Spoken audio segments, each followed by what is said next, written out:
Bismillah. Pintura tayo mga kaibigan.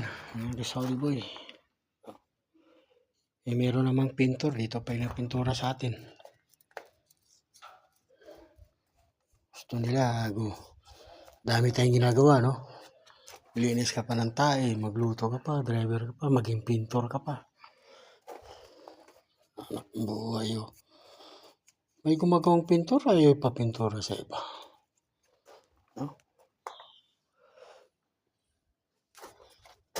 Hirap ang buhay dito sa Saudi. Gusto nila, trabaho lang ng trabaho.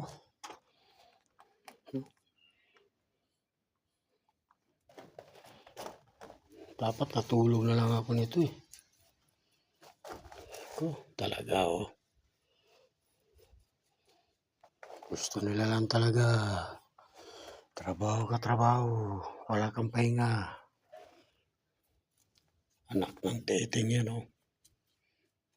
Sige, punta pa kayo dito. Taga sa Saudi. Para masubukan yung 3-4 na trabaho.